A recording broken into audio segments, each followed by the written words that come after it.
bersukacita di sini. Mari lihat dulu kanan kirinya. Wow, luar biasa ya. Amin. Wow, haleluya. Ya, kita akan mendengarkan firman Tuhan. Mari kita siapkan hati kita.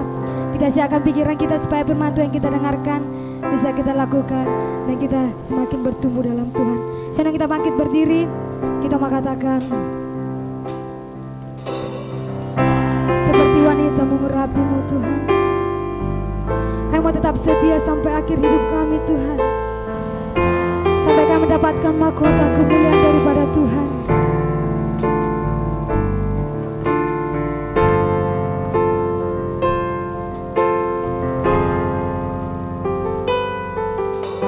Seperti wanita menangis di bawah kakimu,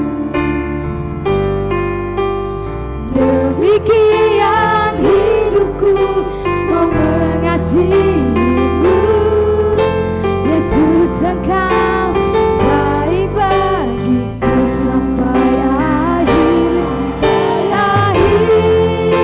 Ku menutup mata, ku tetap setia menanti janji-Mu sampai ku dapatkan mahkota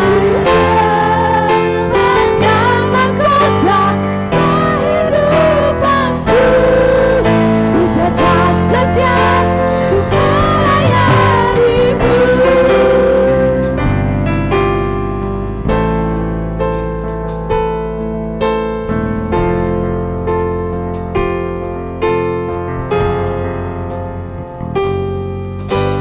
Seperti wanita mengurapimu, menangis di bawah kakimu,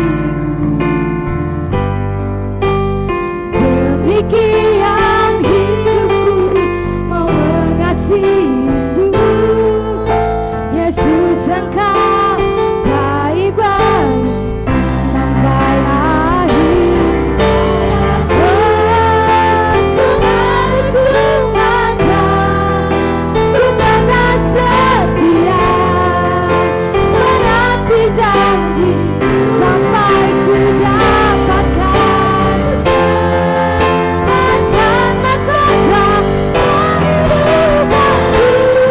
Ku tetap setia untuk melayani-Mu sampai akhir. Ku menutup mata, ku tetap setia menanti janji-Mu sampai ku dapatkan mahkota kehidupanku. Ku tetap setia ku melayani. Sekali lagi katakan, sampai akhir, sampai akhir. Ku menutup mata, ku tetap setia menanti janji-Mu sampai ku dapatkan mahkota kehidupanku. Ku tetap setia untuk melayani-Mu. Ku tetap setia untuk melayani-Mu. Haleluya, haleluya. Yesus Tuhan. Haleluya. Terima kasih Tuhan. Sungguh kami bersyukur, kami bersukacita dalam hadirat Tuhan. Hadirat-Mu yang mengubahkan, hadirat-Mu yang memulihkan setiap hati. Hadirat-Mu ada damai yang memberikan ketenangan dalam jiwa, sehingga kami dapat bersorak-sorai memuji, memuliakan, meninggikan Engkau Tuhan.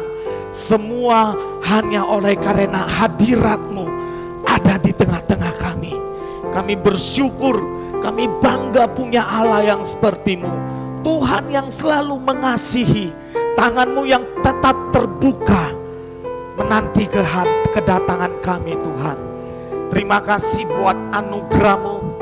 Kami boleh berhimpun bersama-sama membawa korban syukur kami ke rumah Tuhan lewat pujian penyembahan kami, dan biarlah semuanya boleh menyukakan hati Tuhan.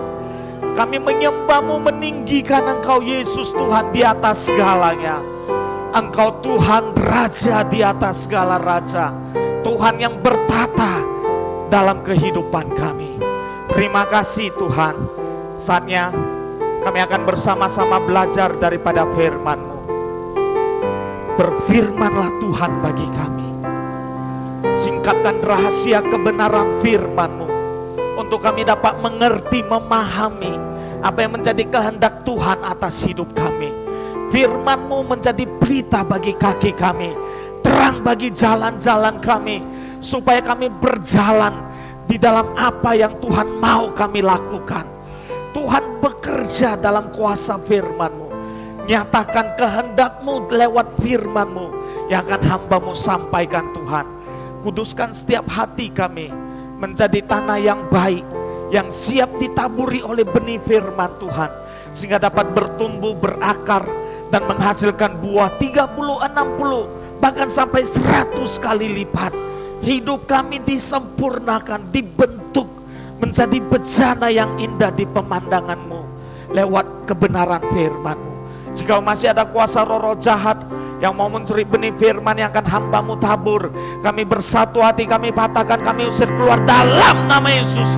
Keluar dari tempat ini, Roh Kudus yang mengurapi setiap kami, sehingga konsentrasi kami tertuju hanya kepada firman-Mu. Firman-Mu bekerja dengan leluasa. Ketika hamba-Mu berkata-kata akan kebenaran firman Tuhan, Roh Kudus ikut berbicara di dalam hati setiap pribadi kami. Terima kasih Tuhan, kami percaya kuasa firman-Mu akan melawat kami semuanya. Di dalam nama Tuhan Yesus Kristus, kami siap sambut berkat firman Tuhan. Haleluya, sama-sama kita katakan amin. Iya, puji Tuhan. Haleluya, shalom. Silakan duduk, saudara Bapak Ibu yang dikasih oleh Tuhan. Kita bersyukur buat kesempatan ini. Saya percaya saudara Bapak Ibu semua dalam keadaan sehat. Amin. Kita semua tetap ada dalam berkat pemeliharaan Tuhan, dan penyertaannya selalu sempurna dalam hidup kita. Amin. Haleluya. Saudara Bapak Ibu, kita akan sambut berkat firman Tuhan dengan penuh sukacita, dan saya rindu kita semua perhatikan dengan sungguh-sungguh akan firman Tuhan. Ya, jangan ada yang mondar-mandir, jangan ada yang ngomong-ngomong sendiri di belakang sana. Ya, kita semua mau fokus supaya lewat firman Tuhan kita dapat menangkap sesuatu dari Tuhan. Dan ketika kita tangkap apa maksud Tuhan lewat firman-Nya, saya percaya akan terjadi sesuatu terobosan baru dalam hidupmu. Amin. Ya, saya mengajak kita untuk belajar firman Tuhan, di mana firman yang akan saya sampaikan saat ini berbicara tentang bagaimana kita mengalami pengalaman hidup bersama Tuhan lewat penyembahan kita. Ya, saya mau tegaskan kepada kita semua, kita akan alami Tuhan di saat kita memiliki penyembahan yang benar kepada Tuhan. Kepada siapa kita menyembah, kepada Dialah kita akan mengalami pengalaman-pengalaman. Kalau kita menyembah kepada penyembahan berhala, kita akan mendapatkan pengalaman bagaimana ketika kita melakukan ritual penyembahan berhala itu. Makanya ada dukun-dukun sakti, ya, seperti Pastor Daud Tony, ya, waktu dia masih menjabat sebagai seorang dukun, dia penuh dengan pengalaman bersama dengan setan yang dia sembah, ya. Sehingga dia bisa bersaksi banyak tentang bagaimana ketika kita mengikatkan diri dengan perjanjian kuasa-kuasa kegelapan. Makanya saya tegaskan, apa yang kamu sembah, itulah yang menjadi pengalaman hidupmu. Jikalau kamu menyembah kepada Tuhan yang benar, kamu akan alami Tuhan dalam hidupmu. Kamu akan melihat mujizatnya, kuasanya, bagaimana kasihnya itu nyata dalam hidupmu sehari-hari. Amin. Maka dari itu saya rindu saudara Bapak Ibu, supaya kita memiliki prinsip penyembahan yang benar. Saudara, Bapak, Ibu, kita perlu sadar, kita manusia sebenarnya punya sifat yang suka menyembah.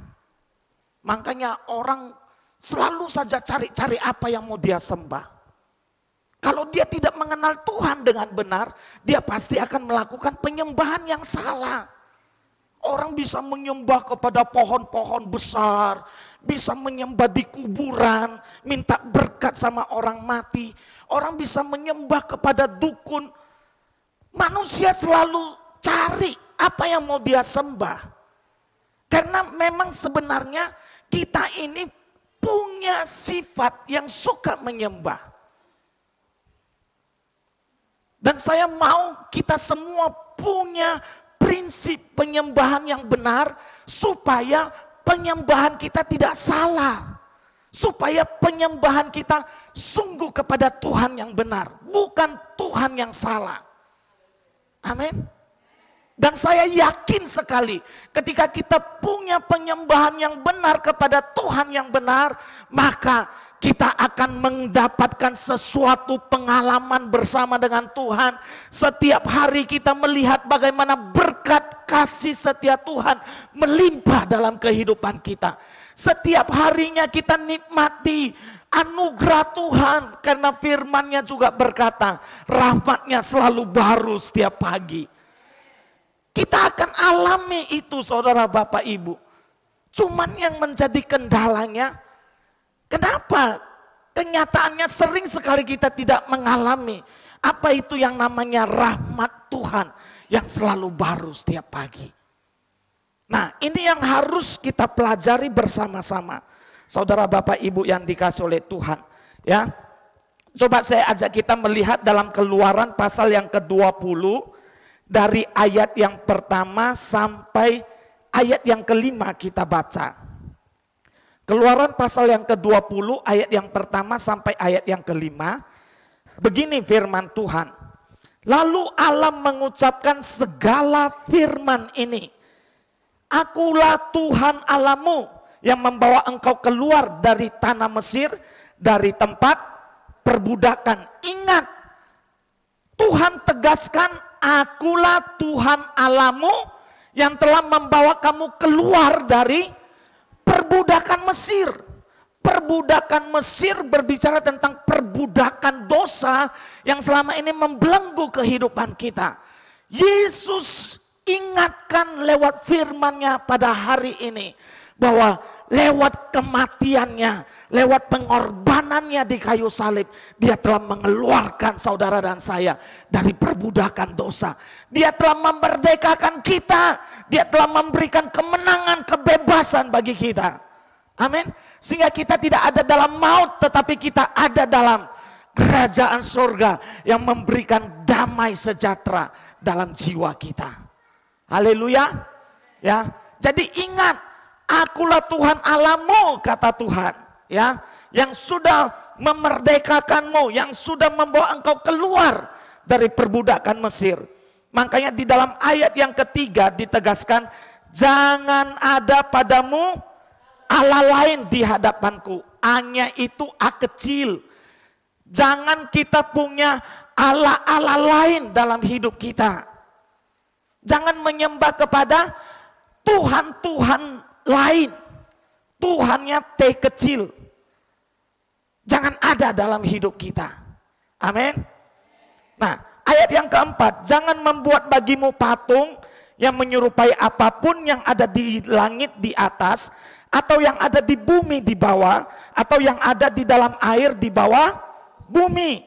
Jangan sujud menyembah kepadanya atau beribadah kepadanya, sebab aku Tuhan Allahmu adalah Allah yang cemburu, yang membalaskan kesalahan bapa kepada anak-anaknya, kepada keturunan yang ketiga dan keempat dari orang-orang yang membenci aku. Penyembahan berhala itu mendatangkan kutuk sampai kepada keturunan kita yang ketiga dan keempat.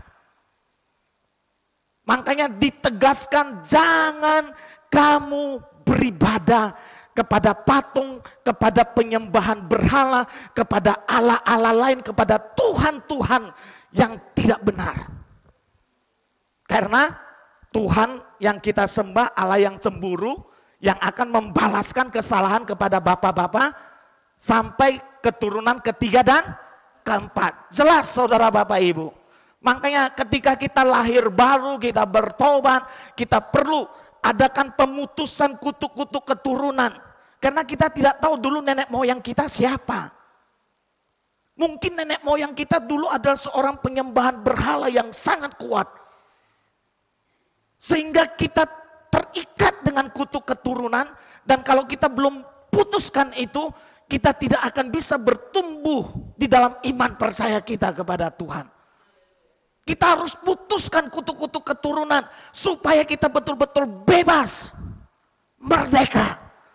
Ada pengakuan bahwa kita sudah putuskan segala kutuk-kutuk keturunan dari nenek moyang kita terdahulu. Haleluya.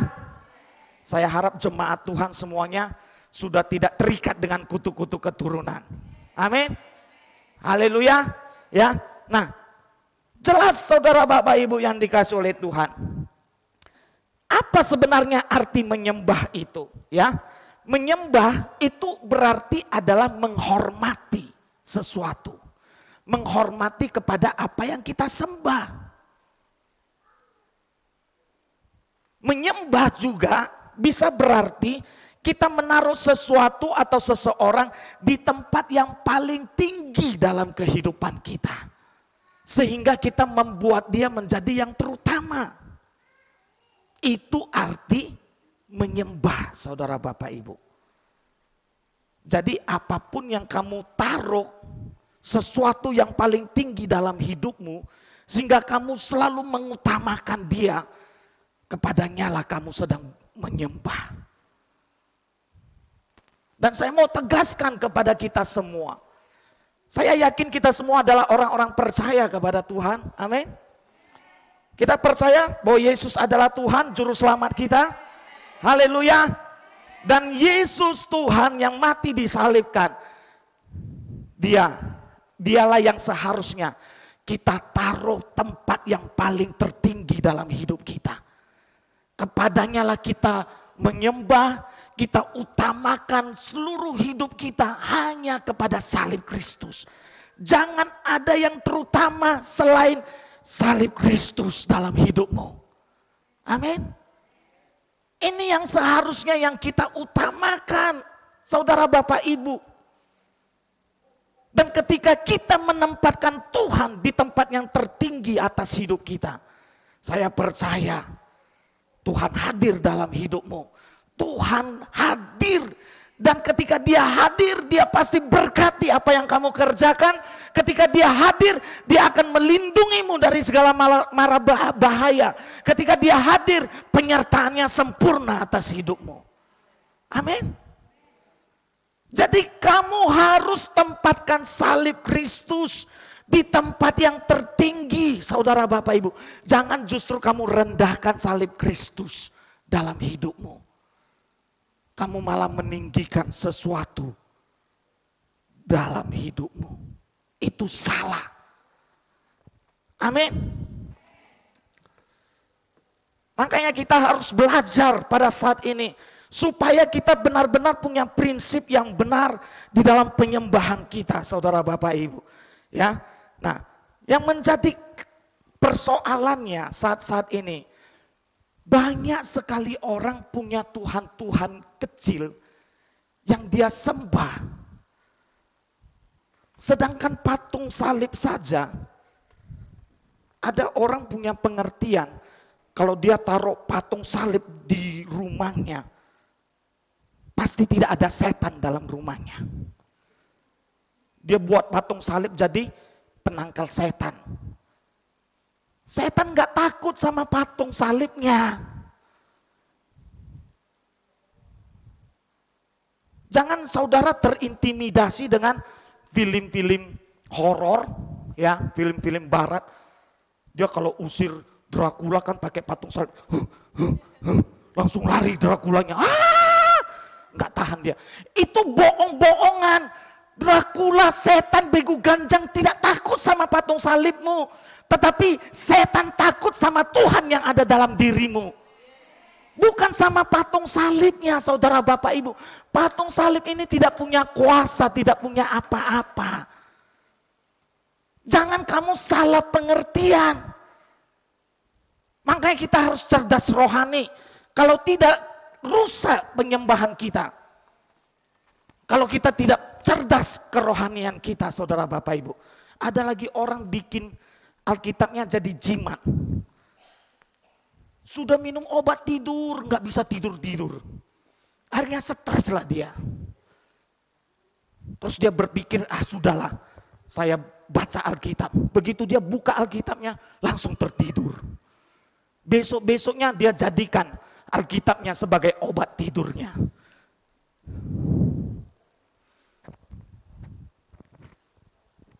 Mari saudara bapak ibu. Alkitab ini tidak ada apa-apanya. Buku Alkitab ini tidak ada apa-apanya. Tetapi semua tulisan-tulisan yang ada di dalamnya, roh itulah yang menghidupkan dalam jiwa kita. Sehingga dia berkuasa. Semua tulisan itu roh yang hidupkan dalam jiwa kita. Sehingga tulisan-tulisan yang mati itu menjadi sesuatu yang sangat berdampak, sangat berkuasa. Ketika roh itu hidupkan dalam jiwa kita. Amin. Bukan Alkitabnya. Alkitab ini nggak ada apa-apa. Mau kamu bikin di bawah bantalmu. Supaya kamu tidak diganggu sama kuasa-kuasa kegelapan. Itu semua bohong-bohongan. Enggak betul itu. Kalau ada yang melakukan itu, bertobat hari ini. Amin. Jadi kita harus mengerti betul. Sebenarnya kita kepada siapa menyembah? Kepada buku Alkitab inikah? Kepada patung salib inikah? Supaya penyembahan kita jangan salah, saudara bapak ibu. Ya. Nah, mungkin Anda tidak menyembah lagi kepada patung-patung. Atau mungkin Anda tidak menyembah lagi kepada pohon-pohon besar. Tetapi sekarang ini muncul penyembahan modern, ya, penyembahan modern. Orang bisa bercermin sampai berjam-jam sambil bersolek-solek, ya kan, pakai bedak. Nah, sampai berjam-jam, wah, enggak bosan. Tapi begitu diajak, ayo ke gereja yuk, aku lagi sibuk, banyak kerjaku. Tapi kalau bercermin, wah, sambil tidur pun bisa bercermin. Sambil ketawa-ketawa sendiri. Aduh. Shopping-shopping, ya. Belanja-belanja, wah. Bisa sampai 1 harian. Cari monja dari pagi sampai sore. Begitu sabar. Duduk dipilih satu-satu mana yang bagus. Tapi kalau diajak ke gereja, saya sibuk, saya nggak punya waktu. Sementara pajak belum buka, dia sudah datang duluan di sana. Tunggu di depan pintu, sampai tutup pajak, dia baru pulang. Aduh. Kamu habiskan waktumu kepada sesuatu yang tidak berarti. Sementara kepada sesuatu yang berarti, kamu pelit dengan waktumu. Untuk menyembah kepada Tuhan, kamu bilang kamu sibuk, kamu bilang gak punya waktu. Tetapi kepada sesuatu yang fana, kamu habiskan waktumu di situ. Ada orang bisa mencangkul di sawah. Sampai 1 harian cangkul. Begitu rajinnya. Saya katakan gak salah. Karena siapa yang gak mau bekerja, jangan kasih makan. Itu firman Tuhan. Orang malas belajar sama semut. Semut lebih rajin daripada kamu yang malas. Itu firman Tuhan. Enggak salah kamu kerja keras. Seharian kamu mencangkul di sawah. Ya, saya sekarang sudah pintar pegang cangkul. Enggak salah, enggak ada yang salah di situ. Yang menjadi salah, kamu terlalu fokus dengan pekerjaanmu.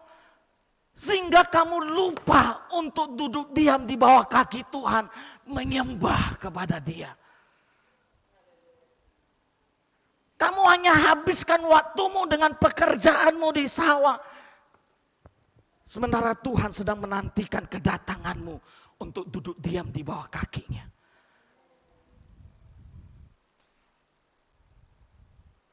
Mari saudara Bapak Ibu, kita harus bijak dengan waktu-waktu ini. Jangan kamu habiskan waktumu dengan hal-hal yang sia-sia. Orang bisa memancing, waduh sampai dari pagi sampai sore tangkap ikan. Tunggu sambil melamun. Kalau saya dapat 100 juta, saya akan buka usaha kecil-kecilan. Saya akan beli ini, saya beli itu. Ya, saya akan dapat untung sekian, tapi 100 jutanya kapan datangnya? Satu harian duduk, tunggu ikan, enggak dapat-dapat. Enggak taunya sampai sore, dapatnya cuma ikan yang kecil. Bawa pulang ke rumah, digoreng, enggak cukup untuk semua anggota keluarga makan. Diajak ibadah, malaslah. Udah capek aku tadi duduk memancing.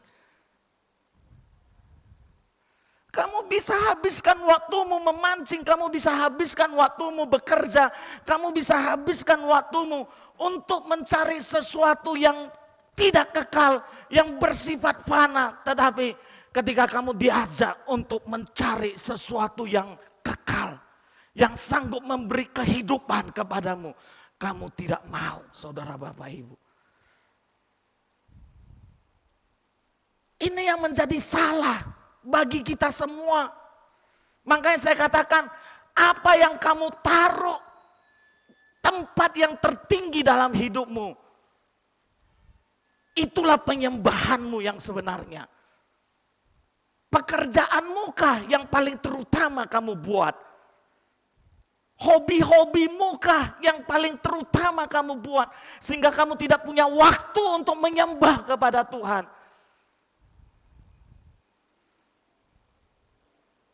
Jangan ada ala-ala kecil dalam hidupmu, saudara Bapak Ibu. Jadi penyembahan bukan berbicara ketika kita menyembah patung ke pohon-pohon besar. Jangan kita merasa kalau Anda sudah tidak menyembah patung, Anda sudah tidak menyembah berhala. Tidak.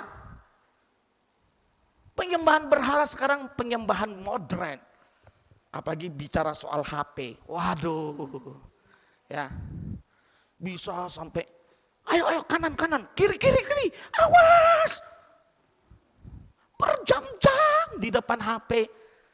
Tangannya sampai gini. Serius banget. Dipanggil, Dion, sini dulu. Enggak nyahut. Nyahutnya sama HP-nya. Jangan maju. Mati kau nanti katanya.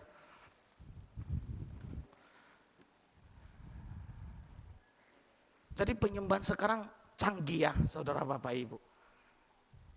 Sepertinya bukan penyembahan berhala. Tetapi sebenarnya kamu sudah jatuh ke dalam penyembahan berhala. Buka mata rohanimu. Jangan kamu justru menyembah bukan kepada Tuhan. Amin. Mari saudara Bapak Ibu yang dikasih oleh Tuhan. Ya. Kita harus bijak. Dulu waktu masih muda, masih semangat doa puasa. Ya. Semangat melayani Tuhan, mati hidup untuk Tuhan. Tapi sesudah menikah, enggak punya lagi waktu doa, enggak punya lagi jam-jam doa. Sibuk ngurusin anak, sibuk ngurusin suami.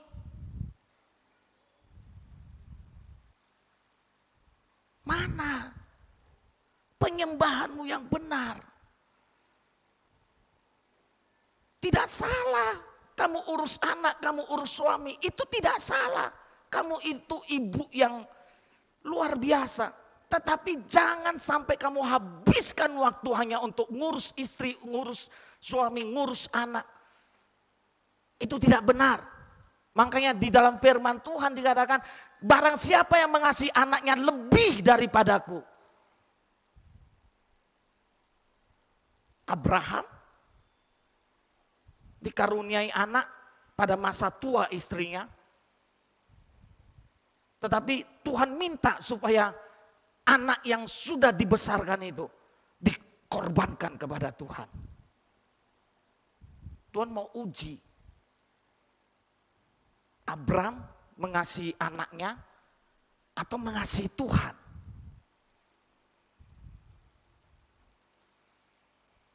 Jadi kita harus betul-betul jelas dalam pengiringan kita kepada Tuhan.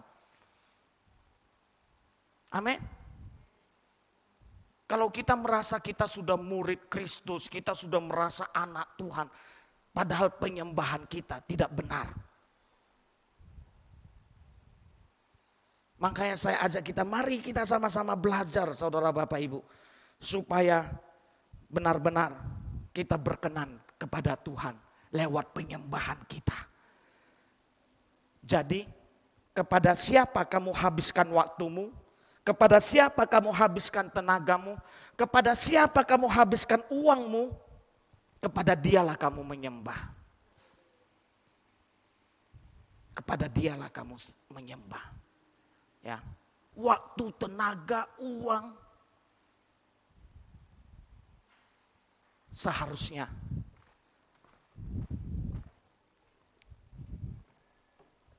kepada salib Kristus. Yesus yang telah rela tinggalkan tatanya yang penuh dengan kemuliaan, turun menjadi manusia yang hina sampai matinya disalibkan. Orang yang disalibkan itu adalah orang yang terkutuk. Tetapi Yesus yang tidak berdosa, dia rela terkutuk lewat dia disalibkan. Supaya kita yang terkutuk oleh belenggu dosa, kita dibebaskan. Dia sudah bayar harga. Sampai firman Tuhan katakan, dia bukan bayar kamu dengan emas perak. Tetapi dia bayar kamu dengan harga yang mahal, dengan darahnya yang tercurah, yang tidak dapat bisa digantikan seberapapun harta kekayaan dunia ini. Masakan kita tidak mau bayar harga ikut Tuhan? Seharusnya waktu kita, tenaga kita, uang kita, semuanya kita habiskan untuk pemberitaan salib Kristus. Amin. Mari saudara Bapak Ibu yang dikasih oleh Tuhan. Saya ajak kita kembali kita belajar. Prinsip penyembahan yang benar itu seperti apa sebenarnya? Coba kita lihat di dalam Yohanes pasal yang keempat. Yohanes pasal yang keempat. Kita baca mulai ayat yang ke-19 sampai ayat yang ke-24. Yohanes 4 ayat yang ke-19 sampai ayat yang ke-24. Tetapi kita baca dulu sampai ayat yang ke-21. Dikatakan begini firman Tuhan. Kata perempuan itu kepada Yesus, "Tuhan, nyata sekarang padaku bahwa engkau seorang nabi. Nenek moyang kami menyembah di atas gunung ini, tetapi kamu katakan bahwa Yerusalemlah tempat orang menyembah." Ayat 21, kata Yesus kepadanya, "Percayalah kepadaku, hai perempuan, saatnya akan tiba bahwa kamu akan menyembah Bapa, bukan di gunung ini dan bukan juga di Yerusalem." Ayat 22, kamu menyembah apa yang tidak kamu kenal, kami menyembah apa yang kami kenal, sebab keselamatan datang dari bangsa Yahudi. 23, tetapi saatnya akan datang dan sudah tiba sekarang bahwa penyembah-penyembah benar akan menyembah Bapa dalam roh dan kebenaran, sebab Bapa mengkehendaki penyembah-penyembah demikian. Amin. Prinsip penyembahan yang benar, yang pertama, prinsip kepercayaan. Prinsip percaya. Makanya di dalam ayat yang ke-21 bagian A, kata Yesus kepadanya, percayalah kepadaku, hai perempuan. Katakan bersama saya, percayalah. Orang tidak mungkin menyembah kepada sesuatu yang tidak dia percayai. Orang bisa bertapa sampai berbulan-bulan di goa, di tempat yang angker untuk mencari ilmu santet, untuk mencari ilmu jaga badan. Berani dia sampai berbulan-bulan enggak makan, bersemedi, bertapa. Karena dia percaya kepada penyembahan itu, sehingga dia rela korbankan waktunya, korbankan hari-harinya, korbankan dirinya untuk melakukan ritual penyembahan. Jadi orang nggak mungkin menyembah kepada sesuatu yang tidak dia percayai. Orang menyembah sama dukun karena dia percaya sama dukun tersebut. Makanya apapun yang diminta dukun itu, walaupun sulit didapat, walaupun mahal harganya yang harus dia bayar, dia tetap lakukan itu. Disuruh cari ayam hitam, hitam semua, nggak boleh ada yang putih dikit pun. Susah dapatnya. Dan mahal harganya kalaupun ada. Tapi dia tetap akan lakukan itu karena dia percaya kepada dukun tersebut. Dan saya mau tegaskan kepada kita semua, kalau kita percaya kepada Tuhan Yesus yang telah menyelamatkan jiwamu, kamu harus memberikan penyembahan seluruhnya kepada Tuhan Yesus dalam hidupmu. Amin. Itu bukti kepercayaanmu, saudara, bapak, ibu. Kamu tidak bisa bilang kamu percaya sementara kamu menyembah kepada hal yang lain. Kamu tidak mungkin berkata, aku percaya Yesus adalah Tuhan. Mana penyembahanmu? Karena kamu sedang menyembah kepada hal yang lain. Jadi prinsip penyembahan yang benar itu didasari dengan kepercayaan, saudara, bapak, ibu. Ya, amin. Haleluya, ya. Ada orang bisa beli tas. Saya dengar ada tas sampai seharga 500 juta. 500 juta itu sudah bisa beli rumah mewah, ya kan? Tapi dia bisa-bisanya beli tas 500 juta. Itu dipegang pun gak boleh dipegang sama orang sembarangan, harus pakai sarung tangan. Kalau tas mahal gak mungkin cara pemakaiannya sembarangan kan. Wah, ada orang bisa beli sepeda, apalagi sekarang musim sepeda, sepeda yang bisa dilipat-lipat sampai jadi kecil, bisa masukkan ke mobil. Harganya 200-an juta. Kenapa orang mau beli barang yang sampai mahalnya selangit? Dia habiskan uang sampai berapapun, punya aset triliunan. Karena dia percaya kepada barang itu, bahwa itu adalah barang yang berkualitas tinggi. Tapi kalau dia lagi sakit, apakah tas yang seharga 500 juta itu bisa menyembuhkan penyakitnya? Aset yang triliunan apakah bisa menyembuhkan sakitnya? Mungkin bisa saja dia jual semuanya untuk bayar rumah sakitnya. Tetapi siapa yang sebenarnya memberi nafas kehidupan? Apakah asetnya itu yang bisa memberikan dia nafas dengan normal? Barang-barang mewah semewah apapun itu tidak bisa menjamin kesehatanmu, saudara Bapak Ibu. Hanya Yesus Tuhan yang sanggup memberikan kesehatan yang sempurna dalam jiwamu. Makanya kamu harus percayakan seluruh hidupmu hanya kepada salib Kristus. Bukan kepada barang mewahmu yang kamu pamer-pamer. Bukan kepada emasmu. Tetapi kepada salib Kristus. Kamu percayakan seluruh hidupmu hanya kepada Dia. Dialah yang bisa menjamin seluruh kehidupanmu. Amin. Mari saudara Bapak Ibu. Kalau kamu tidak percayakan hidupmu, Tuhan juga tidak akan mempercayakan dirinya untuk hadir dalam hidupmu.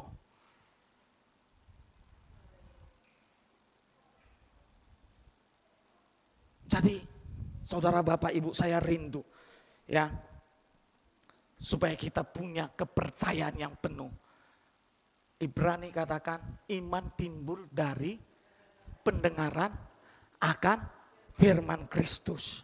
Perbanyak dengar firman, perbanyak dengar khotbah-khotbah, perbanyak firman dalam hidupmu. Itulah yang akan memunculkan kepercayaanmu untuk tetap teguh kepada Tuhan Yesus. Amin. Jangan abaikan firman. Firman inilah yang akan memunculkan iman dalam hatimu. Sehingga kamu tetap punya pengharapan kepada Tuhan dalam segala masalah persoalan hidup apapun yang kamu alami. Kamu tidak akan lari dari masalah kalau kamu percaya kepada Tuhan dengan segenap hatimu. Sebab firman itulah yang akan meneguhkan perjanjiannya dalam jiwamu. Amin. Jangan anggap remeh dengan Alkitab yang kamu punya. Amin. Sebab Alkitab ini, sekali lagi saya katakan, walaupun di dalamnya tulisan-tulisan mati, tetapi saat kita menghayati setiap tulisan demi tulisan, Roh itu yang akan menghidupkan dalam jiwa kita. Sehingga punya kuasa untuk membuat yang tidak ada menjadi ada. Sebab firman-Nya luar biasa. Berfirmanlah Allah, jadilah terang, lalu terang itu jadi. Berfirmanlah Allah, jadilah tumbuh-tumbuhan, langsung bermunculan semua tumbuh-tumbuhan. Firman disampaikan, terjadilah. Amin. Jadi perkatakan firman dalam hidupmu. Maka akan terjadilah apa yang kamu perkatakan. Sesuai dengan firman Tuhan. Amin. Jadi mari saudara Bapak Ibu ya. Harus memiliki prinsip kepercayaan. Kenapa ada istilah kawin lari? Ya kan?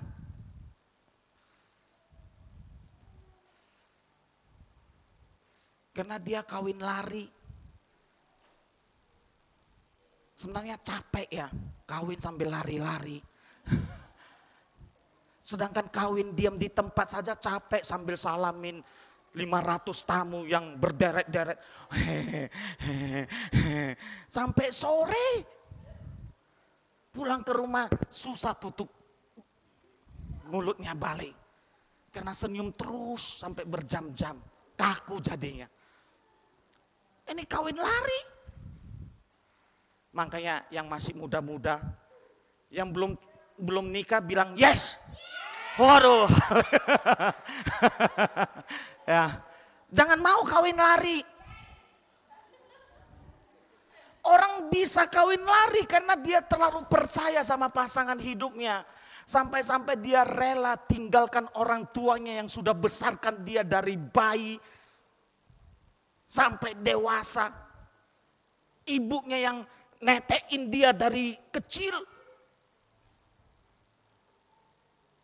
Rela dia tinggalkan begitu saja, lari sama pasangannya. Karena tidak direstui sama orang tuanya. Sesudah menikah, dia nyanyi lagu, pulangkan saja aku pada ibuku atau ayahku. Dulu segenggam. Minta pulang. Pulangkan sama ibuku, sama ayahku katanya. Menyesal. Karena apa? Karena sudah tidak percaya lagi sama pasangan hidupnya. Jadi yang masih belum menikah, hati-hati ya. Sekali lagi saya tegaskan, kalau masih pacaran, buka matamu lebar-lebar. Lihat semuanya sampai kedalaman hatinya. Kalau sudah nikah, tutup matamu rapat-rapat. Siapapun dia, mau itu Dracula, mau itu setan, ya, hadapilah dengan jiwa besar. Itulah tantangan hidupmu. Siapa suruh kamu pilih dia? Ya kan? Jangan waktu pacaran, lautan apiku terjang. Ya. Sudah nikah, mau nyebrang saja ditinggalkan.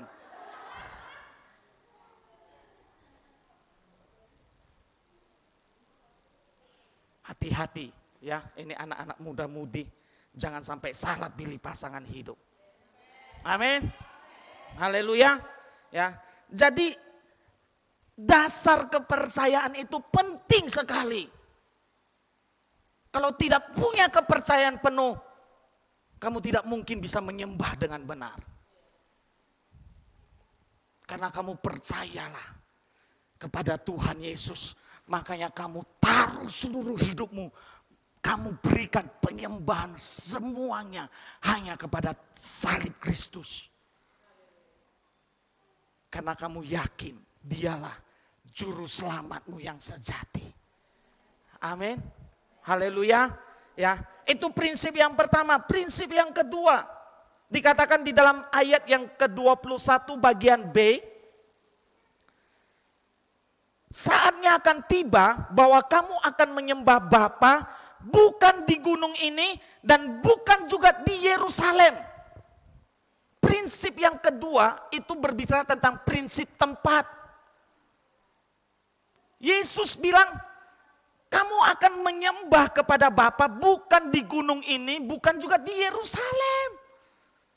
Di mana saja kamu bisa menyembah kepada Bapa. Tapi banyak sekali orang Kristen hanya tahu kalau menyembah itu cukup hanya di gereja saja.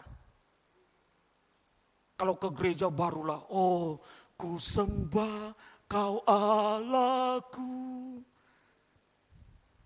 Tapi sesudah pulang dari gereja, tidak ada lagi penyembahan. Yang diputar justru lagu-lagu India, lagu dangdut sambil berjoget-joget. Hei, tarik, tarik katanya. Aduh.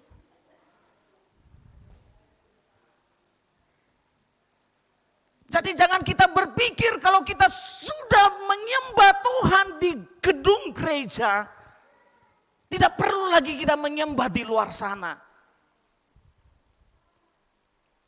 Tuhan itu maha hadir. Dimanapun kamu berada, kamu menyembah Tuhan, Tuhan hadir di sana. Mau di kamar mandi sambil kamu sabun-sabun, sambil kamu siram-siram, sambil kamu menyembah Tuhan, hadir Tuhan melawat hidupmu. Mau di sawah kamu mencangkul sambil menyembah Tuhan, Tuhan hadir memberkati pekerjaanmu. Amin. Dia hadir di segala tempat, saudara Bapak Ibu. Jadi tidak cukup kamu menyembah Tuhan hanya di dalam gedung gereja. Dimanapun kamu berada, kamu harus menyembah Tuhan. Kamu harus menaikkan penyembahanmu kepada Tuhan. Supaya Tuhan lawat, Tuhan jamah, Tuhan berkati dimanapun kamu berada.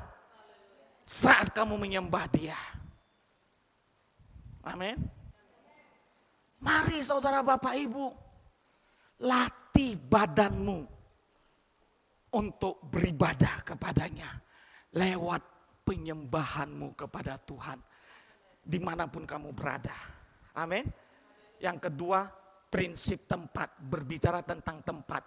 Dimanapun kamu bisa menyembah Tuhan. Tidak ada larangan.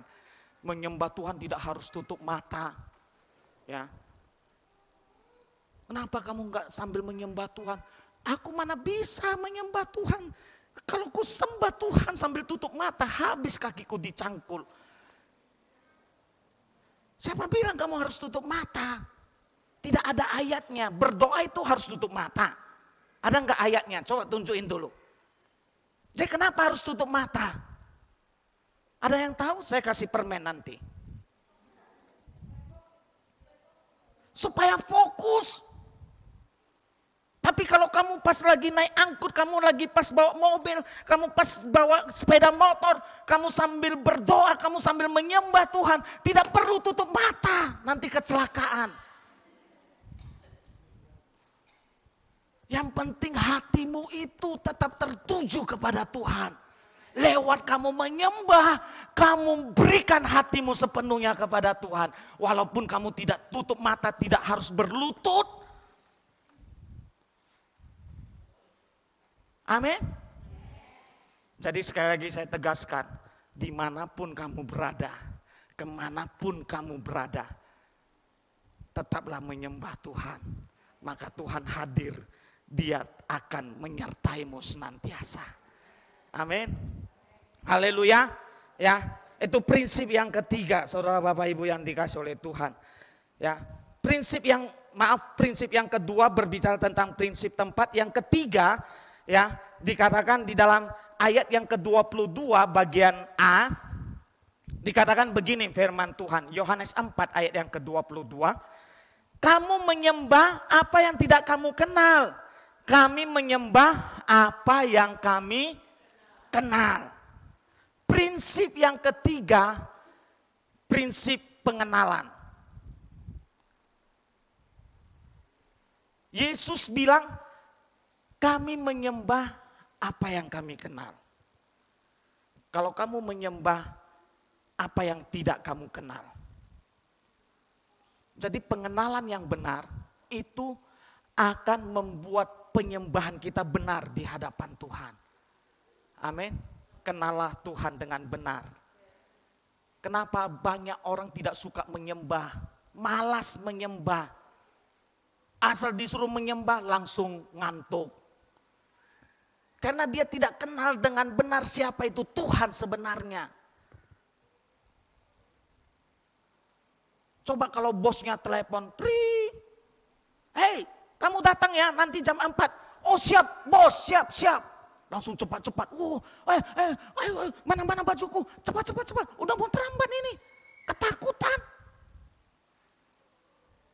Tapi waktu datang ibadah di gereja, sudah firman setengah jalan, baru dia datang. Ya, datang itu pun berani-beraninya duduk di paling depan. Tuhan sudah hadir, dia belakangan hadir. Itu tidak menghormati Tuhan. Gimana kalau kita diundang sama Pak Presiden ke istana? Istana apanya namanya? Istana kepresidenan. Diundang jam 9 pagi hadir. Wah, mungkin jam 7 pagi kita sudah di situ. Kita takut kalau terlambat nanti habis saya. Ini bukan orang yang macam-macam, orang nomor 1 di Indonesia. Ya kan? Ini raja di atas segala raja. Kamu malahan belakangan datang. Tuhan sudah hadir duluan. Mari belajar menghormati kehadiran Tuhan dalam ibadah. Amin. Saya rindu minggu depan tidak ada lagi yang terlambat. Haleluya. Sebelum jam 10 semua sudah duduk manis di tempat. Begitu pimpin pujian naik, Shalom, semua langsung shalom. Wah, langsung turun hadirat Tuhan, jamah semua. Dahsyat luar biasa. Amin. Ini sudah diusir dalam nama Yesus. Keluar setan-setan pengganggu. Totonya datang lagi, yang terlambat datang. Dibawanya setan yang lain. Capek ngusir setannya. Kalau terlambat satu-satu. Marilah saudara Bapak Ibu, kita semakin dewasa dalam Tuhan. Amin. Kedewasaan itu terlihat dari perubahan. Semakin setia ibadah, semakin sungguh-sungguh, ya. Dipersiapkan diri dengan sebaik mungkin. Besok mau ibadah, wah ayo siap. Siap, sehat jasmani, rohani. Begitu datang ibadah, wah langsung haleluya. Terasa hadirat Tuhan melawat. Amin. Kalau kamu datang, makanya waktu dalam pesta perjamuan kawin, kedapatan seorang yang tidak diundang. Itu pun dia pakai celana pendek, pakai baju yang sobek-sobek. Lalu yang punya pesta lihat, ini dari mana ini kok bisa masuk ke dalam pesta ini? Ayo keluarkan dia, campakkan dia. Langsung dikeluarkan dari pesta itu. Kita pesta rohani. Saudara Bapak Ibu harus siap. Ya, berdandan yang manis di hadapan Tuhan. Tapi jangan terlalu lama sampai jadi terlambat datang. Wajar berdandan, kalau enggak berdandan semua pucat-pucat. Kamu ibu, kenapa kamu sakit? Kok wajahmu pucat sekali? Kalau kayak gini berdandan ada yang rambutnya disolek-solek dikit. Wah kan indah kelihatan. Ya kan? Manis-manis, cantik-cantik kelihatan. Saudara Bapak Ibu, saya khotbahnya juga semangat. Bapak-bapak ganteng-ganteng. Ya. Haleluya. Apalagi duduk paling depan. Waduh. Hati saya terharu. Mari saudara Bapak Ibu, beribadalah dengan memberikan yang terbaik untuk raja di atas segala raja. Haleluya. Ya. Jadi mari saudara Bapak Ibu, kita harus punya pengenalan yang benar kepada Tuhan. Jangan kita menyembah Tuhan karena apa yang bisa Tuhan kasih sama kita. Sekali lagi saya katakan, jangan kita menyembah Tuhan hanya karena apa yang bisa Tuhan kasih kepada kita. Kalau lagi diberkati, semangat menyembah Tuhan. Kalau pas kantongnya lagi bokek, sampai pimpin pujian bilang, ayo berdiri, ayo angkat tanganmu. Dia, dokon medisi katanya. Lemas-lemas sembah Tuhan. Jangan kita menyembah Tuhan karena apa yang Tuhan bisa kasih dalam hidupmu. Gimana kalau anak kita datang tiba-tiba, bapak gantengnya, sambil dipijit-pijit kaki kita, tatonya ujung-ujungnya Pak, itu ada HP keluaran baru loh Pak.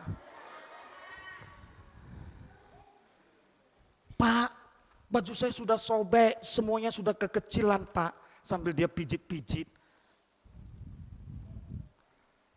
Ujung-ujungnya ada maunya. Capek hubungan yang gitu-gitu saudara Bapak Ibu. Ya, orang dekat-dekat sama kamu karena ada maunya. Ya, dipuji-puji, diangkat-angkat, totonya ujung-ujungnya mintalah.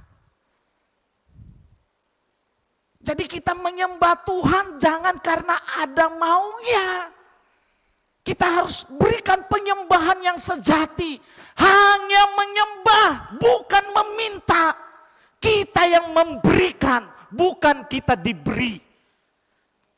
Amin. Jadi saudara Bapak Ibu datang beribadah, berikan penyembahan. Sampai-sampai malaikat di sorga semuanya bergosip. Mereka bilang, lihat dulu Bapak indah itu ya. Tumben katanya. Dia cuma menyembah, gak ada dia minta apa-apa. Biasanya kalau datang sama Tuhan itu pasti ada maunya. Jadi mari mulai sekarang. Gegerkan kerajaan sorga. Kamu datang menyembah bukan karena ada maumu, tetapi kamu menyembah Tuhan karena kamu betul-betul kangen sama Tuhan. Karena Tuhan itu betul-betul asik ditemani. Amin. Betul-betul kamu sembah Tuhan karena kamu rindu. Rindu berjumpa dengan Dia. Kamu rindu alami Tuhan, hadiratnya yang begitu indah. Aduh. Ini sembah Tuhan, Bapa Engkau baik. Oh Tuhan sangat baik. Tuhan berkatilah Tuhan.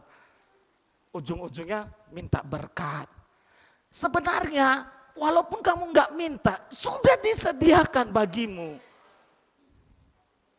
Jangan capek kamu kejar berkat. Berkat itu yang kejar kamu. Jangan kamu minta yang sebenarnya sudah disediakan buat kamu. Jadi kamu harus cerdas, saudara bapak ibu. Kamu capek minta. Tuhan bilang, itu sudah kutaruh di depan pintu rumahmu. Kamu minta lagi. Ah udahlah, karena nggak percaya dia, malaikat kirim itu ke rumah Pak Siagian. Di GBS 3 Balata itu.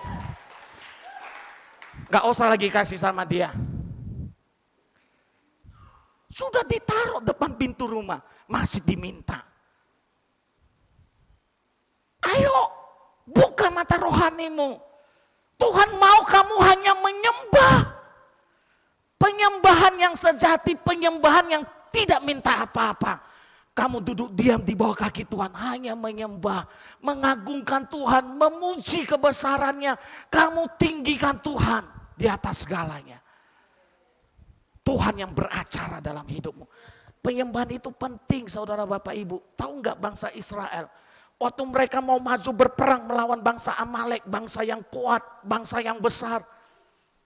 Raja Daud perintahkan semua para imam ada di barisan depan. Semua para penyanyi-penyanyi, para pemuji-pemuji, semuanya disuruh di barisan terdepan. Aneh strategi perangnya. Biasanya orang berperang yang paling depan itu tentara-tentara yang hebat, senjata-senjata yang canggih, ya kan? Jadi begitu sekali, boom, langsung boom, meledak, mati semua. Ini disuruh para pemuji, para penyanyi. Bapa Engkau baik, sambil main tamborin. Mau perang disuruh nyanyi di depan. Sambil bawa tentara di belakang. Tentaranya yang di belakang, penyanyi yang di depan. Sambil main tamborin. Ku sembah Engkau Yesus. Mau perang kok disuruh penyanyi di paling depan. Tapi buktinya mereka menang. Tuhan yang berperang bagi mereka. Malaikat Tuhan langsung turun, mati semua. Tiba-tiba musuhnya saling membunuh. Dilihatnya semua wajah Raja Daud. Wah ini Daud, bunuh. Taunya temannya ya. Akhirnya mereka yang saling membunuh, saudara bapak ibu. Mereka hanya memuji, tiba-tiba lihat, sudah tergeletak mati semuanya. Langsung mereka tinggal jarah barang-barangnya. Wah, luar biasa. Paulus waktu di penjara, dia menyembah Tuhan dalam penjara. Sampai terjadi gempa yang begitu hebat. Sampai rantai yang merantai kaki dan tangannya itu terlepas begitu saja. Pintu penjara terbuka begitu saja. Penyembahan yang benar itu mendatangkan kuasa mujizat Tuhan terjadi dalam hidupmu. Amin. Ingat waktu Yesus dicobai di padang gurun. Pencobaan yang pertama, iblis berkata kepada Yesus, ubahlah batu ini jadi roti. Lalu Yesus bilang, ada tertulis manusia hidup bukan hanya dari roti saja, tetapi dari firman yang keluar dari mulut Allah. Wah, akhirnya iblis pergi. Lalu iblis tidak menyerah, dia bawa Yesus ke tempat yang tinggi. Lalu iblis bilang, jatuhkan dirimu. Karena firman Tuhan berkata, malaikat akan menatang engkau, tidak akan biarkan kamu terjatuh. Lalu iblis berkata, jangan cobai Tuhan Allahmu. Wah, akhirnya kalah lagi dia. Terakhir dia keluarkan jurus yang paling ampuh. Dia bawa Yesus ke tempat yang sangat tinggi. Dia tunjukkan semua harta kekayaan dunia ini. Semua keindahan dunia. Lalu iblis bilang sama Yesus, Yesus, kalau kamu mau menyembah aku, kuberikan semua ini kepadamu. Iblis rela pertaruhkan semua kekayaan yang sudah diberikan kepadanya. Itu mau dia berikan sama Yesus kalau Yesus mau menyembah kepadanya. Karena iblis tahu penyembahan itulah yang paling utama. Istilahnya kalau pada saat itu Yesus, oke, aku sembah kamu. Lalu Yesus jadi iblis nomor 1. Lucifer mundur. Karena dia sudah kasih semuanya. Dia pertaruhkan semua kekuasaannya hanya kalau Yesus mau menyembah kepada dia. Saudara tahu maksud saya? Iblis saja ngerti penyembahan itu sangat penting sekali. Mari saudara Bapak Ibu yang dikasih oleh Tuhan. Kenapa kita orang-orang percaya tidak terbuka mata rohani kita. Untuk kita memberikan penyembahan yang sepenuhnya kepada Tuhan Yesus, Allah yang kita percayai. Amin. Jadi di dalam penyembahan itu ada kemenangan, ada pemulihan, ada berkat mujizat yang Tuhan nyatakan dalam hidupmu. Amin. Haleluya. Saudara Bapak Ibu yang dikasih oleh Tuhan, saya cerita sedikit tentang kenal, ya. Kami sering belanja, kadang di pajak Horas, kadang di pajak perluasan. Kalau sore-sore sering di pajak Horas. Pajak Horas kalau sudah sore sulit untuk parkir mobil. Tetapi kalau sudah penuh semua tempat parkiran, akhirnya berhenti di agak pinggirnya. Namun supirnya nggak bisa turun. Karena kalau datang polisi harus standby langsung pergi. Jadi gitu caranya. Tetapi itu pun kadang tukang parkirnya dia marah. Jangan di sini Pak. Nanti saya yang dimarahi sama polisi katanya. Karena bukan ke tempat parkir yang seharusnya. Tetapi karena sering-sering belanja, biasanya kalau uang parkir itu orang kasih 2.000 perak. Saya kasih lebih dari 2.000 perak. Totonya besok-besok saya parkir, dia langsung ramah sama saya. Oh mari Pak, mari. Ya, sambil diajak ngomong, ya. Terus saya tangkap, oh rupanya tukang parkir ini juga dia lihat-lihat orang. Siapa yang lebih besar persembahannya, itu yang dia akan hormati, saudara Bapak Ibu. Lebih besar persembahannya. Makanya saya suka kasih persembahan saya yang lebih besar. Saya begitu datang langsung dia tahu BK mobil saya. Oh mari Pak. Kalau ada yang langsung keluar, ayo Pak, ayo. Mau mobil lain masuk. Jangan, ngapar jolon katanya. Ya, langsung disuruhnya mobil saya duluan masuk. Makanya jangan pelit-pelit saudara Bapak Ibu. Untuk mengenal seseorang itu harus bayar harga juga. Ya kan? Paling traktir dia makan bakso dulu, ya kan? Jadi enak kalau sudah kita kenal sama orang, saudara Bapak Ibu, ya. Ada orang ke Grapari mau ngurus kartu teleponnya karena sempat hilang HP-nya. Begitu masuk ke Grapari, wah itu susah sekali, banyak antrian. Mau sampai 200-an nomor antriannya. Tiba-tiba ada salah satu pegawai, dia lihat, Om katanya. Siapa ya? Oh Om nggak kenal aku anaknya jemaat Om katanya. Oh iyanya, Om mau ngapain? Mau ngurus kartu. Oh iya, sebentar ya Om ya. Langsung dia pergi, langsung tiba-tiba dipanggilnya. Bapak David Herbert Siagian, silakan. Wow, diutamakan saudara Bapak Ibu. Kalau kita kenal Tuhan, dokter di atas segala dokter, raja di atas segala raja, dia akan istimewakan kita. Karena kita yang dikenal dibandingkan orang-orang yang lain yang tidak dia kenal dengan baik. Amin. Begitu kita doa langsung Tuhan dengar. Oh iya, iya baik, siap kata Tuhan.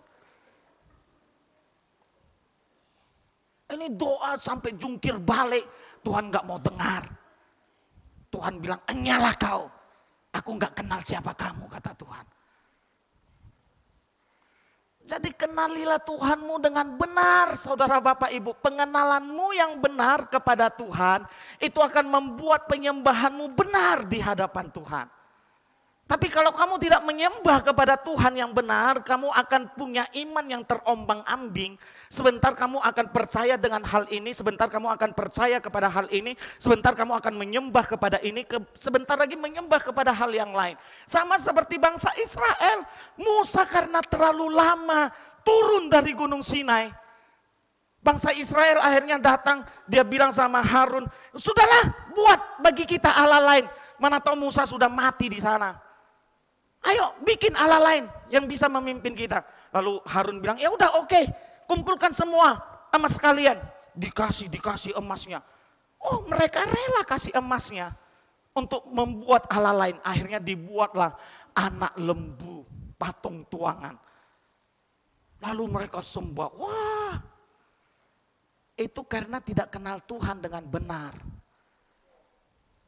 Ada orang bilang, udahlah. Semua agama sama saja, semua kepercayaan sama saja. Tidak ada bedanya. Siapa bilang? Makanya orang gampang pindah-pindah kepercayaan. Karena dianggap semua sama saja.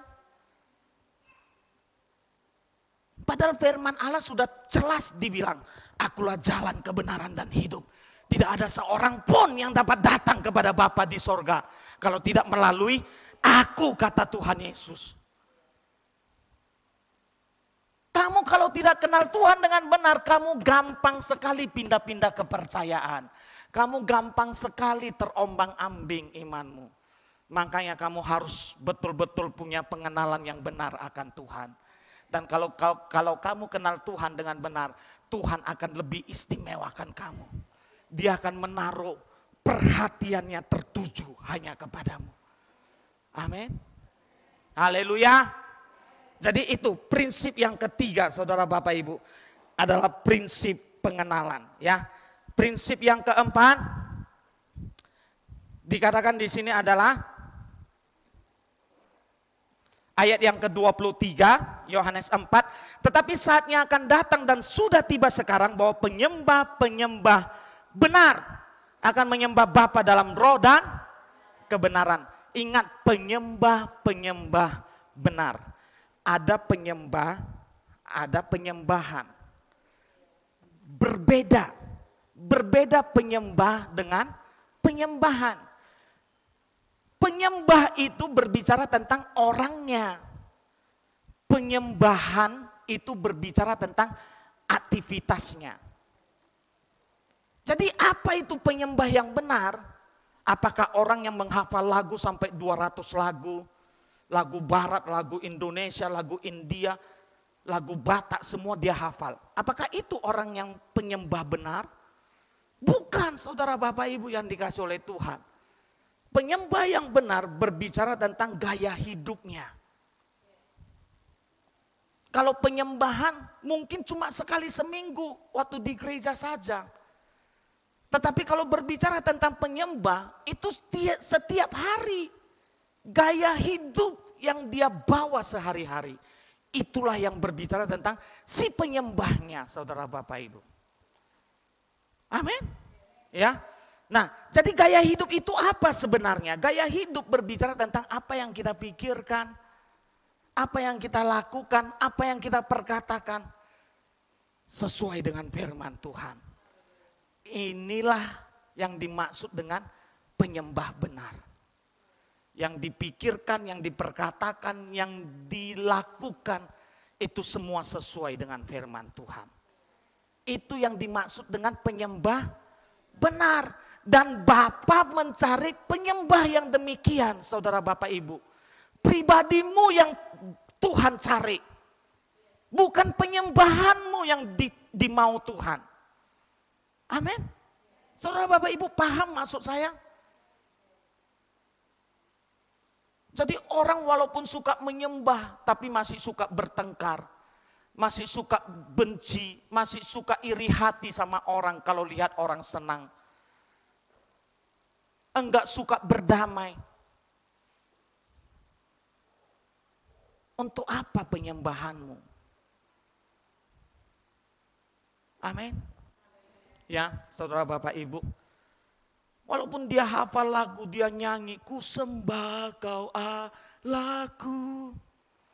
Tapi istrinya salah, langsung main tampar, main pukul, ditinju.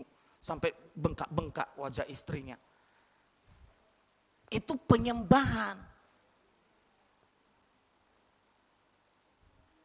Kalau berbicara tentang si penyembah, walaupun dia cuma hanya bisa lagu haleluya 12 kali. Haleluya.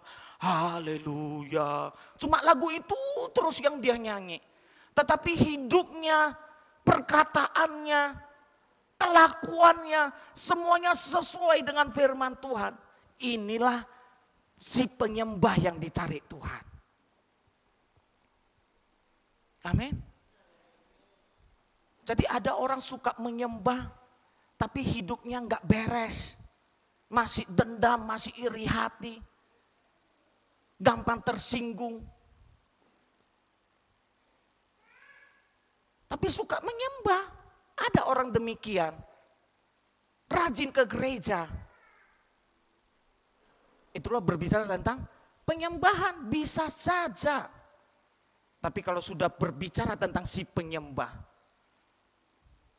itu tidak main-main. Amin. Ya. Jadi si penyembah itu menentukan penyembahannya. Kalau si penyembahnya tidak beres, penyembahannya tidak benar di hadapan Tuhan. Amin. Jadi ada penyembah-penyembah benar, ada penyembah-penyembah yang salah, ya. Ada penyembah asli, ada penyembah KW. Saudara Bapak Ibu. Ya, saudaraku. Jadi ini kita harus paham, ya. Kalau penyembah yang benar, dia punya gaya hidup yang benar. Lalu dia menyembah kepada Tuhan. Tetapi kalau penyembahan yang KW, penyembahan yang salah, dia suka menyembah Tuhan, tapi hidupnya enggak benar di hadapan Tuhan. Itu penyembah KW, ya, enggak asli, saudara Bapak Ibu yang dikasih oleh Tuhan. Jadi yang dicari Tuhan itu adalah penyembah yang benar. Amin. Haleluya. Dan dikatakan juga di dalam ayat yang ke-22, tetapi saatnya akan datang dan sudah tiba sekarang bahwa penyembah-penyembah benar akan menyembah Bapa dalam roh dan kebenaran. Ya. Penyembah-penyembah benar akan menyembah Bapa dalam roh dan kebenaran. Prinsip yang kelima adalah prinsip menyembah dalam roh dan kebenaran. Artinya kita harus hidup lahir baru. Orang tanpa mengalami kelahiran baru, dia tidak akan mungkin bisa menyembah dalam roh dan kebenaran. Dalam Korintus dikatakan, siapa yang ada dalam Kristus, ia adalah ciptaan baru. Yang lama sudah berlalu, sesungguhnya yang baru sudah datang. Jadi ciptaan baru bukan berbicara tentang fisiknya, bukan arti kalau dia sudah jadi ciptaan baru, hidungnya dulu pesek jadi mancung, matanya dulu agak sedikit terganggu, begitu jadi ciptaan baru langsung matanya melek, ya. Badannya dulu gemuk kayak saya, tapi jadi ciptaan baru langsung badannya tegap. Bukan itu yang dimaksud, tetapi ciptaan baru yang dimaksud ketika dia mengalami kelahiran baru, roh yang ada dalam dirinya itu diperbaharui Tuhan. Karena rohnya sudah padam, rohnya sudah mati, ketika dia dilahirkan kembali, dia akan dihidupkan rohnya. diperbaharui, saudara Bapak Ibu, sehingga dia bisa menyembah Bapa dalam roh dan kebenaran. Makanya alamilah kelahiran baru dalam hidupmu. Amin. Ya, kalau kamu mengalami kelahiran baru, kamu akan nikmati sekali persekutuanmu dengan Tuhan. Haleluya. Jadi 5 prinsip ini yang harus kita ketahui dan kita hidupi di dalam penyembahan kita. Yang pertama tadi prinsip kepercayaan. Ya, percaya kepada Tuhan Yesus adalah juru selamatmu secara pribadi. Karena tanpa kamu percaya, kamu tidak akan bisa menyembah dengan Tuhan yang benar. Yang kedua, prinsip apa? Tempat. Ya, bukan hanya cukup di gereja saja kamu menyembah Tuhan, tetapi dimanapun kamu berada, kamu harus menyembah Tuhan. Karena lewat penyembahanmu kepada Tuhan, Tuhan hadir dan dia akan melawat seluruh kehidupanmu. Yang ketiga, berbicara tentang prinsip pengenalan. Kamu harus kenal Tuhan dengan benar. Tanpa pengenalan kepada Tuhan dengan benar, itu akan merusak penyembahanmu. Yang keempat, prinsip apa tadi? Yang keempat, ya, prinsip apa? Yaitu prinsip si penyembah. Ya, penyembah yang benar. Orangnya, berbicara tentang gaya hidup, bukan penyembahannya. Orang bisa suka menyembah tapi hidupnya enggak benar. Itu penyembahan yang salah. Penyembahan yang KW, yang tidak asli. Tetapi penyembahan yang benar adalah ketika orangnya, si penyembahnya itu hidup benar di hadapan Tuhan. Prinsip yang kelima, menyembah dalam roh dan kebenaran. Ya, hidup lahir baru itu akan membawa kamu menyembah Bapa di dalam roh dan kebenaran. Tuhan Yesus memberkati kita semua. Saya undang kita bangkit berdiri. Kita akan kembali datang kepada Tuhan. Saya rindu, mari lewat firman Tuhan yang kita dengar saat ini, kita akan berikan penyembahan kita yang terbaik kepada Tuhan. Datang dengan hati yang tulus di hadapan Tuhan. Berikan seluruh hidupmu sujud di bawah kaki Tuhan.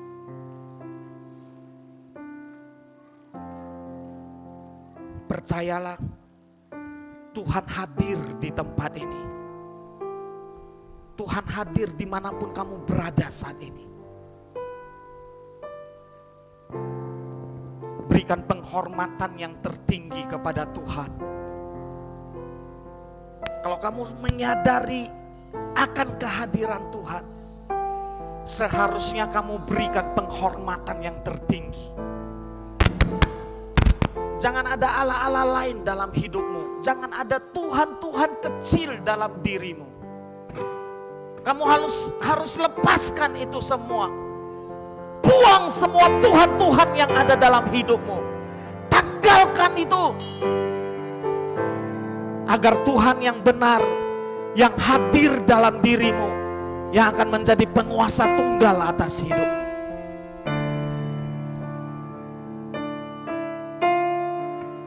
Mari kita datang kepada Tuhan. Berikan penyembahanmu yang terbaik. Jangan ada yang meminta apapun. Kita mau memberi penyembahan kita yang terbaik kepada Tuhan. Haleluya. Kemuliaan bagi Tuhan di tempat maha tinggi. Kau Raja diagungkan dan dipuji. Datanglah kerajaan-Mu, datanglah kerajaan, jadilah kehendak-Mu. Seluruh bumi penuh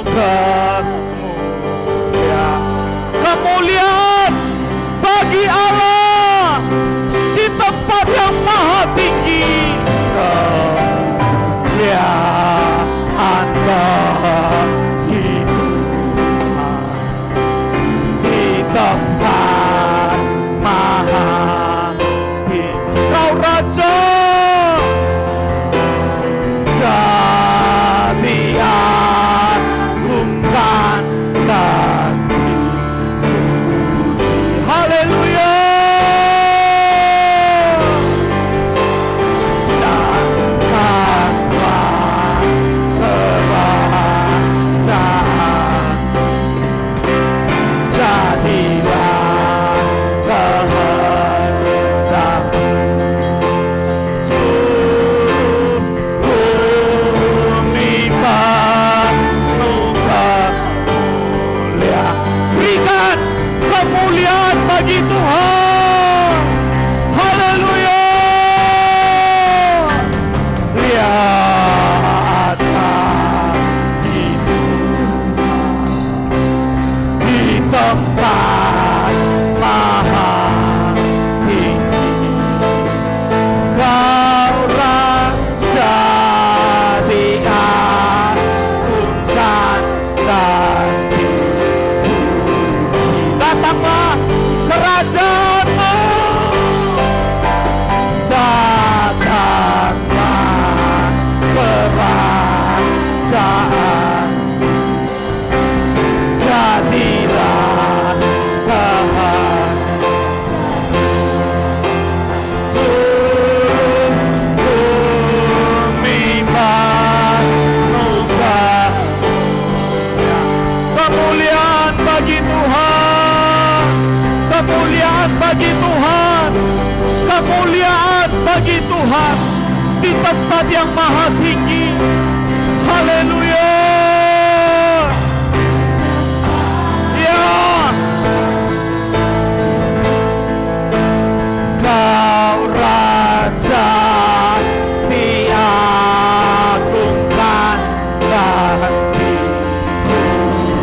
Datanglah kerajaanmu, jadilah kehendakmu. Datanglah kerajaan, jadilah kehendakmu. Seluruh bumi penuh kemuliaan, seluruh bumi penuh kemuliaan-Mu. Seluruh bumi penuh kemuliaan. Haleluya. Haleluya. Haleluya. Kemuliaan bagi Tuhan. Segala kemuliaan bagi-Mu Tuhan. Yesus Tuhan. Haleluya. Haleluya. Kami menyembah-Mu. Kami memuji kebesaran-Mu. Engkau Tuhan kami, Allah yang hidup. Haleluya.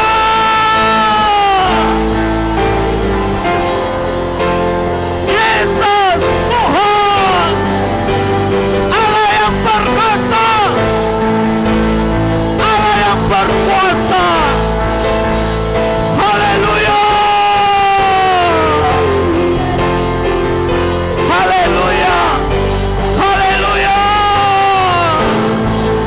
Yesus Tuhan. Kata karama karata karama karata karama. Yeah. Praise for blessing and all of bless. Jesus. Obrai grato blessing pray. Hallelujah. Hosanna. Praise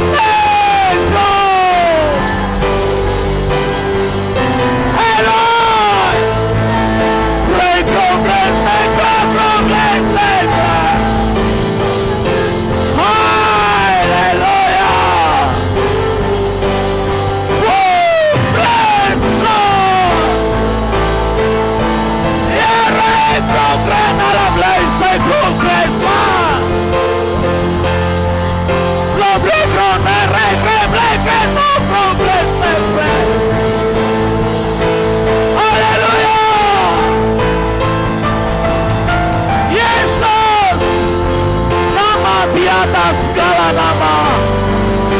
Nama yang berkuasa. Haleluya. Haleluya. Haleluya. Haleluya.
I cross on the red sacred all of blue sacred black control cypress.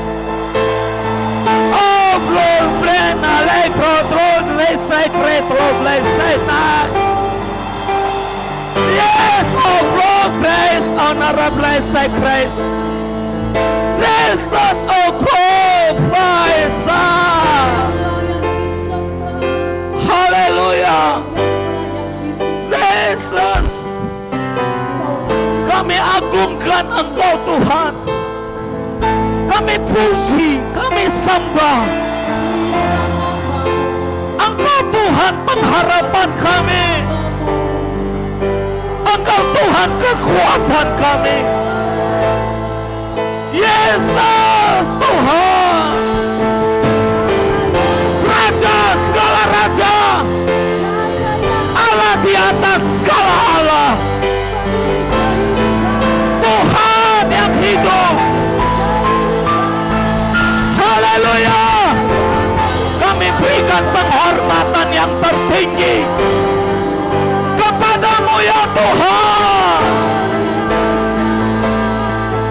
Kami berikan penghormatan yang tertinggi hanya kepada Yesus Tuhan. Haleluya. Haleluya. Oh, praise God, praise, say praise, all of you, say praise, oh God. Yara braka, throng, say praise, all of you, oh praise. Jesus, oh God, praise, and a blake, so train, all of us. Yes, oh Lord, praise, oh God, bless. Praise, oh God.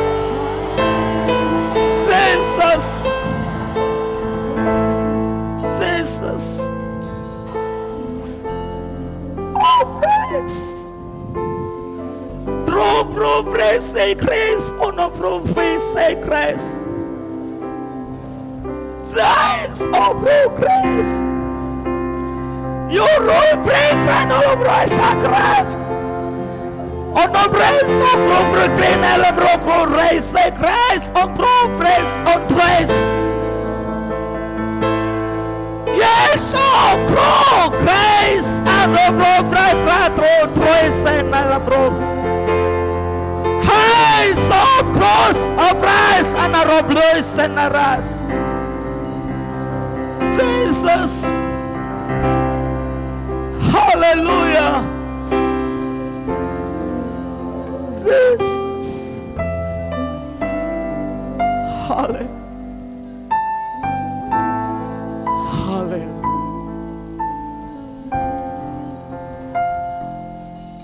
Oh, praise. Praise, praise. Oh, no, praise.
Kami berikan semuanya untuk kemuliaan bagi nama Tuhan. Engkau Tuhan yang layak dipermuliakan. Engkau Tuhan Raja di atas segala raja yang menjadi kekuatan dalam hidup kami. Engkau Tuhan yang selalu kami harapkan. Engkau Tuhan yang kami andalkan.